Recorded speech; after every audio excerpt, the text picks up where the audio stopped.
Hello everyone, I'm back again with class 10 mathematics, chapter number 3, video number 2. So this is the chapter continued. Now if you remember alright, in my previous video I just laid out the chapter map, that whatever we are supposed to study in that particular chapter. So the first part of it was graphical solution of linear equations. Now let us first understand what is a linear equation. Again, whatever now I am going to discuss is a few things about recall, and then we'll come to the topic. So what is recall now is, you already know what we mean by a linear equation. Now just for a quick recall, what is linear equation? It is an equation whose highest power of the variable is 1. And when an equation has the highest power of the variable 1, the maximum number of terms possible for that equation is 2. So let us consider any linear equation, because this is recall section. Let us consider any linear equation of the form, say 4x minus 2 is equal to 0. Now here you can see the power of the variable x is 1. The maximum number of terms possible for this is 2. And we also know the relation between the power, that is the degree, and the number of solutions possible. So here what we can get is 4x is equal to 2, implying x equal to 1 by 2. Now this is one solution possible for a linear equation. So this is about linear equation. It has got one solution.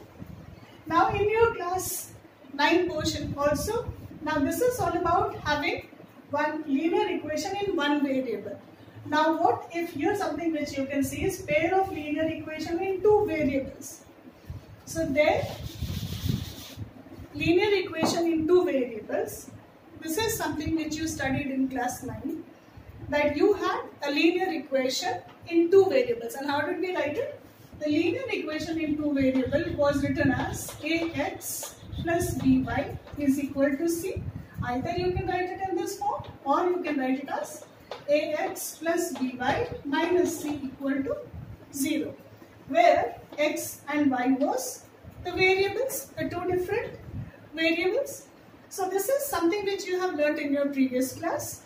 This is a linear equation in two variables, but still something you see that in spite of being a linear equation, it is having three different terms. Now why is it so? Because if a linear equation in one variable has two terms, then a linear equation in two variables should have four terms. That way, if we can question, like we wrote 4x minus 2 equal to 0, and then we will have 3y minus 3 equal to, say, 2.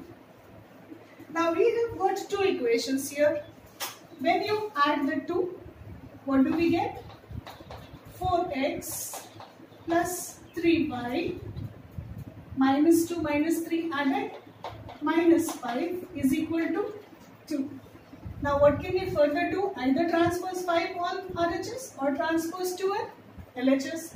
So if I transpose minus 5 on RHS, what happens? The equation becomes 4x plus 3y equal to 7. Now what was the purpose of demonstrating this? That if I add the two equations having different variables, both in one degree, I get one equation finally which has got three terms but two variables, because we can add the constant of each term and get a resulting constant as third term. So whenever there is a linear equation in two variables, it would only have maximum three terms. It may have two terms, but the maximum it can have only as three terms. So this is the general form of the linear equation which you have studied in class 9. Again, you've also studied that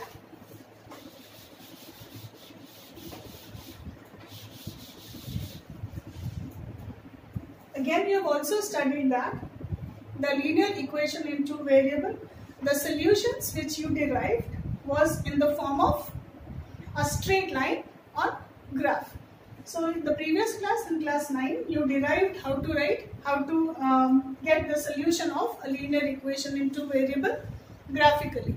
And something which again you saw was that whenever we were trying to find the solution of a linear equation in one variable, we always got it as a straight line on the graph. Now why did we get a straight line on the graph? I don't think I need to explain this, but because it has got, just recall, how did you try to find the solution of it? Because whenever we have two variables, again I am taking up the most simplest of the two variable equation and then trying to explain that. Suppose you have x plus y is equal to 5. This is one of the simplest equations of two variable. Now when you wish to find its solution graphically, or anyways if you wish to find its solution, because you have got two variables, so for multiple values of x or y, LHS can be equal to RHS. How did we try to find the solution of it? The first part, if you remember or recall the algebraic solutions when we were trying to find this was only by hit and trial or method of hit and trial. So now we were making tables for it, and then we saw that for multiple values of x and y, we got many solutions. Like if I put say x equal to 0 and y equal to 2, then I get y equal to 5. If I put x equal to 2, then y can take the value of 3. If I put x equal to minus 1, y can take value 6, and so on. So if I take x equal to say 3, then you get y is equal to the value of y as 2. And something which you saw, we can have infinite values for this solution. And when we were representing these points on graph, we saw that every time the points were all arranged in a straight line in such a fashion that when we joined all of those points, all these points on a graph, we always got a straight line as its solution. So these things you know by now, that if a linear equation, the solution of a linear equation on graph is a straight line. So this is no further explanation. Now, how do we relate this to the pair of linear equation that we are talking about? Now, when we are talking about a pair of linear equation, that means there has to be two equations, because the word itself suggests pair.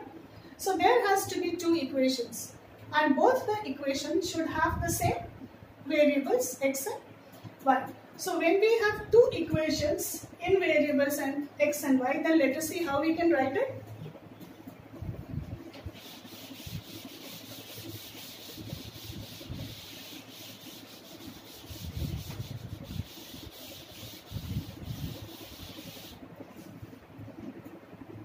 So pair of linear equation, now the general form of a pair of equation is a1x plus b1y plus c1 is equal to 0, and a2x plus b2y plus c2 equal to 0. These are a pair of linear equation, the general form of a pair of linear equation in two variables. Now something which you observe here, that the coefficient of x here is a1, coefficient of y here is b1, and the constant term is c1. In the second equation you see that coefficient of x is a2, coefficient of y is b2, and the constant term is c2. Why should we take it that way? Because these are two different equations. What remains the same is only the variables. The coefficients and the constant terms may vary. So therefore this you get is a pair of linear equation in two variables. This is the general form. Now when you will plot, now since you know from your previous knowledge that the solution of a linear equation graphically is a straight line. Now what do you get here? You are getting two equations in place of one. So both of them now can be plotted as two different lines on any graph paper or on the Cartesian plane. Now if I plot one equation, and let me call this as line 1 and this as line 2. Say I derive two lines from these two different equations, then what are the possibilities on a graph? Now there can be different possibilities when we draw two lines on the same graph.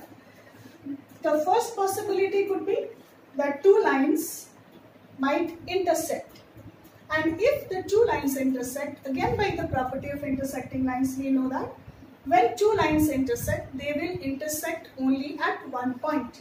So suppose this point, two lines are intersecting at one point and it has P. So these two lines, the possibility is that when we draw these two lines on graph, they might intersect at one point. The second part is, if we draw two lines again, they may not intersect at any point. Now you know that when two lines do not intersect, they are parallel. Intersect means intersecting. And the third one is, this is also one of the possibility, that both the lines would overlap. That means they may be one and the same line. So this, when the lines overlap, we call it coincident. Coincident lines. Now we call the chapter map. I said when we have graphical solutions, we get on the graph a pair of lines which may be intersecting. That is, the two lines might intersect at a point. The two lines may not intersect, therefore they will be parallel. And the third, they may overlap, hence we call that coincident lines. Now again, when two lines intersect, they have at least one point in common. So that means the line 1 and line 2 will have at least one common value of x and y. That is the meaning. When two lines intersect at one point, they have at least one common value of x and y, which satisfies both these equations. Therefore, when we have intersecting lines, you know it intersects at only one point. This would imply that there is only exactly one solution which is common for these two lines. Now, because there is only one solution common possible between these two lines, so we say that intersecting lines, when the lines intersect, the solution of the equations are unique. You know by now that when we use the word unique, it means only one only. So the solution of these pair of equation, if the lines intersect, then it has only one value of x and y which satisfies both these equations. So we call these as unique solution. When the two lines intersect, we say that the lines have unique solution. Now for obvious reason, again, if the lines do not meet, that means there is no common point between the two lines. And if there is no common point between the two lines, for obvious reason, again, there is no common value of x and y which would satisfy this equation. Therefore, if there is no common values, that means the lines will not have any common solution. So if they do not have a common solution, independent two solutions means independent two lines, no common solution means no common value of x and y. So when there is no common value of x and y, we say no solution or inconsistent. Inconsistent.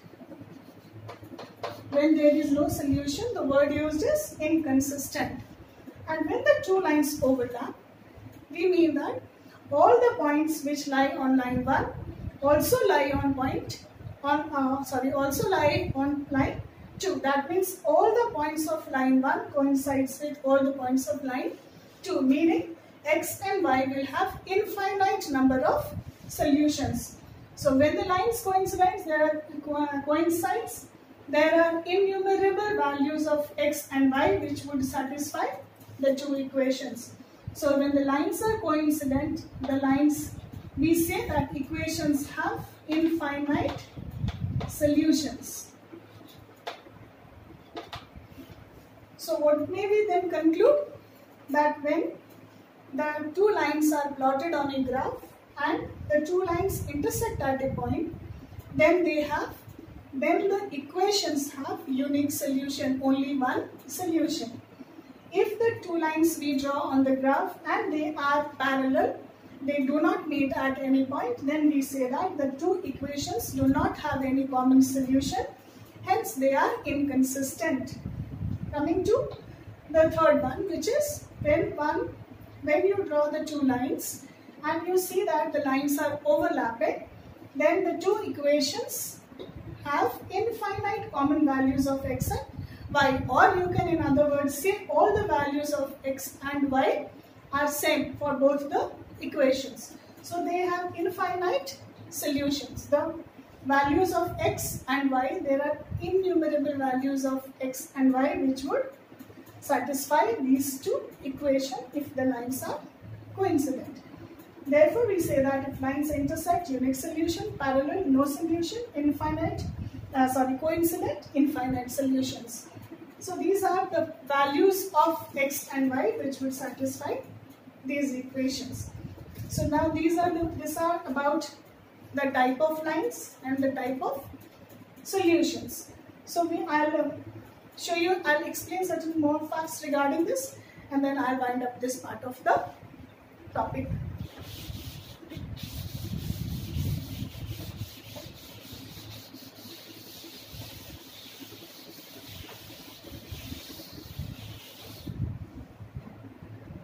Now, just recall the first equation that I gave. I gave you 4x plus 2y is equal to say 8. Now this is one linear equation. 4x plus 2y is equal to 8. Now this 4 represents A1, 2 represents B1, 8 represents C1. Now this is one equation.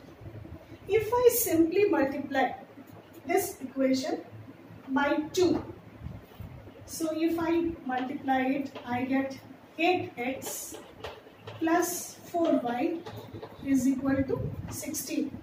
This is nothing. Now if you observe these two equations, they are nothing. They are just the same. Only thing is this is double of the first equation. That means we multiplied 2 to the first equation and got the value of the second. So what does this imply? This implies that the first and the second equation are literally same, but the values of the equation has changed. If this is definitely a different equation. Here you see A2, this is B2, and this is C2. Now compare one thing. If A1 by A2 is equal to B1 by B2 is equal to C1 by C2. Now in this case, if I compare, do I get the comparison of the ratios like this? I'm simply just comparing the ratios, see what you get. When we might get the second equation as a multiple of the first, then the ratios of the coefficient has to be equal. All of them is equal to 1 by 2. Now when you have this condition, when we have the first and the second equation as multiple of any one, either this could have been the first reduced in top form of this, or any one of them you can treat as one equation. So what I am trying to say is that if you get two equations where one equation is a multiple of the second, that means while comparing the ratios, if you get the value of all the ratios as a constant term, this would directly imply that the second equation is a multiple of the first.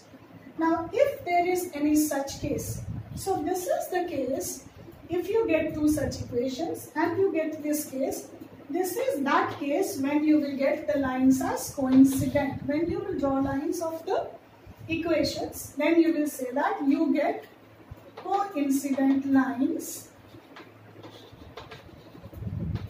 when you draw the lines for these two equations.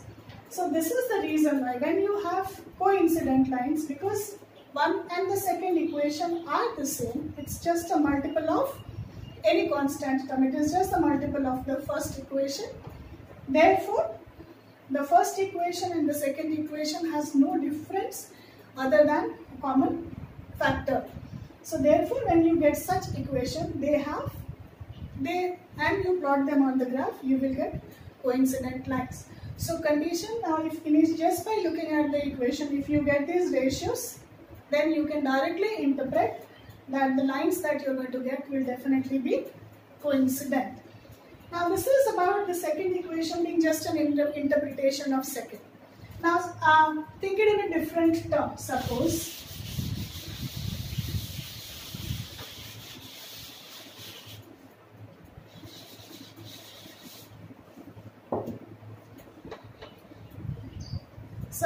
I have this condition.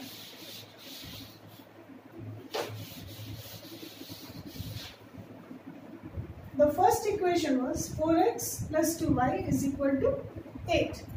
And the second equation is 8x plus 4y is equal to 5. Now what is the change you see? You see that a1, that is a2 and b2 are multiples of a1 and b1, but c1 and c2 varies. Now let us see what happens in this case. Now if x and y are two different variables, suppose x is, let us take it x as mangoes and y as oranges. So this is 1 kg mango, this is 1 kg orange. So x represents, say, mangoes and y represents oranges. Now in both cases it is same. So 4 times the cost of 1 kg of mango, 2 times the cost of 1 kg of orange is equal to 8, whatever it is, suppose. Now this. So this is our equation, that if I buy 4 kg of mango, 2 kg of oranges, I should pay 8 rupees. That is pretty cheap, not that, but still considering that. So you are paying it. Okay, let me just change the, let me call it 800 and 500 so that it should look little rational. So cost of, say I take 4 kg of mangoes plus 2 kg of oranges is equal to rupees 800. But when we just double it, when you double it, say, because 8x is 2 times 4x, 4y is 2 times of 4y. So that means what should happen eventually? Eventually the cost should also double up, because if you are not changing the variables, the cost of this is x remains value of 1 kg of mangoes, y remains 1 kg of oranges. So 8 kgs of mangoes and 4 kg of oranges, then the price should double up. But here what happens? The price has reduced, which technically doesn't happen.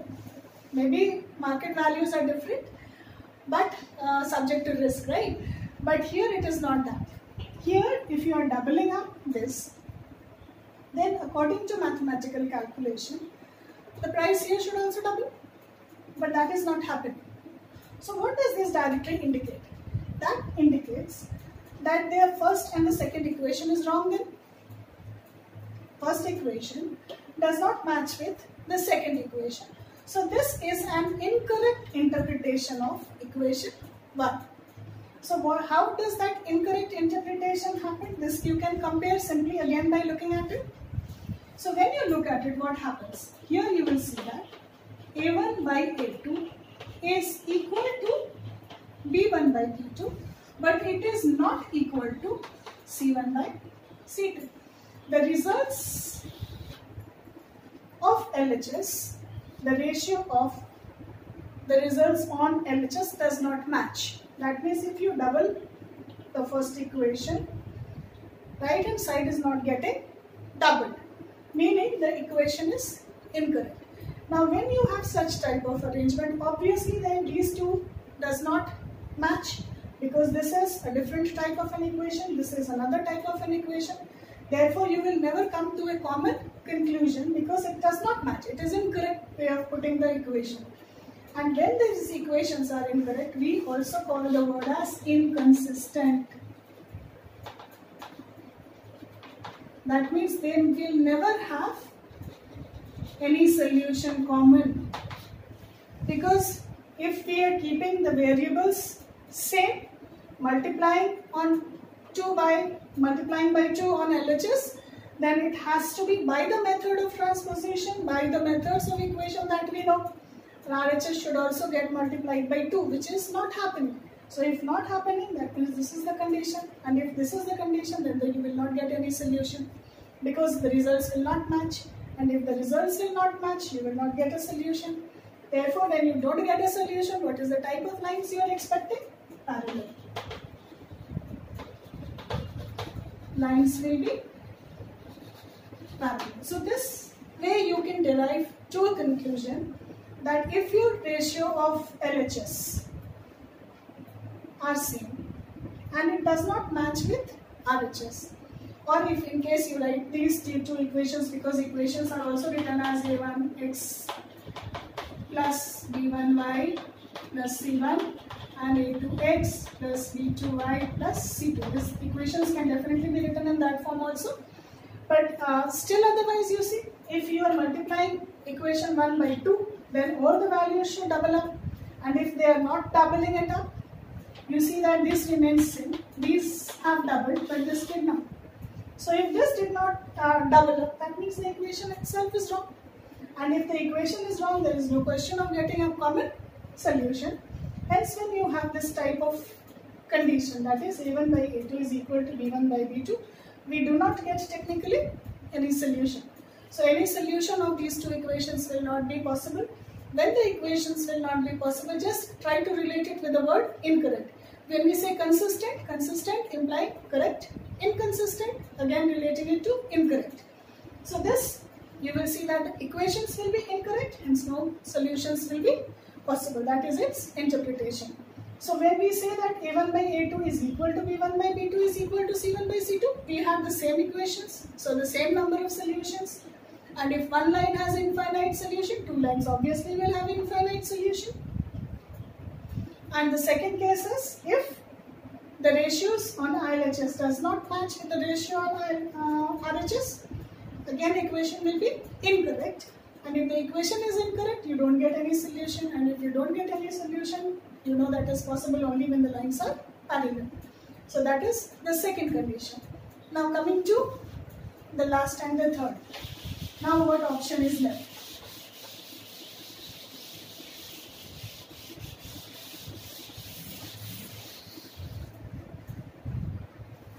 The third option left is you have A1x plus B1y is equal to C1, A2x plus B2y is equal to C2. So when you have A1 by A2 not equal to B1 by B2, we don't even need to go to compare this, because you see that coefficients A1, A2 does not match with coefficients B1, B2. Therefore, there may be only one value of x and y which will satisfy these two equations, and therefore when the two coefficients does not match, we get intersecting lines and there is only one solution of such equation, and then hence we call it intersecting lines have unique solution. And when you compare its coefficients of x and y, you will see that A1 by A2 is not equal to B1 by B2. That means there is no match only in the first place. So the equations may be correct, but you will get the solutions for both the equations, and they may match at one point, and you get this type of solution. So again, I'll be writing it out the entire thing, then we'll continue in the third video of this exercise. So here I end this video because I don't want to extend. So I'll again be writing out the entire table, then we'll come back to video number 3. Okay, thank you.